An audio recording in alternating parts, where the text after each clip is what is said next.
Hi friends, চলে এসেছি mini কিচেনের নতুন একটা ভিডিও নিয়ে।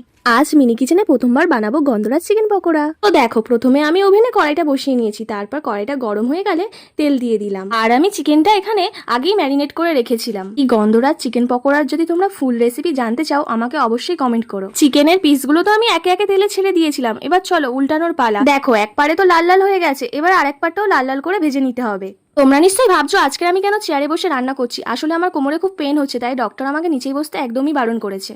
তো বন্ধুরা, তোমরা যারা আমার ভিডিওটা প্রথমবার দেখছো, আমার চ্যানেলে ঘুরে আসার অনুরোধ রইল। আমার চ্যানেলে গেলে মিনি কিচেনে তোমরা আরো নতুন নতুন ভিডিও দেখতে পাবে। তো দেখো, এখানে তো পকোড়াগুলো লাল লাল করে ভাজা হয়ে গেছে, এবার আমি একে একে ভালো করে তেল ঝাঁকিয়ে নিয়ে তুলে নিচ্ছি। বন্ধুরা, তোমরা যারা আমার চ্যানেলে নতুন, অবশ্যই আমার চ্যানেলটাকে সাবস্ক্রাইব করে দিও আর পাশে থাকা বেল আইকনটা অবশ্যই অন করে দিও। দেখো, এখানে পকোড়াগুলো ভাজা হয়ে গেছে, এবার আমি টেস্ট করে নিলাম। ইয়ামি। আমি টেস্ট করার পর মাকে দিলাম, মা তো খেয়ে বলছে দারুণ হয়েছে। তো তোমাদের ভিডিওটা কেমন লাগলো আমাকে কিন্তু অবশ্যই কমেন্টে জানিও। বাই।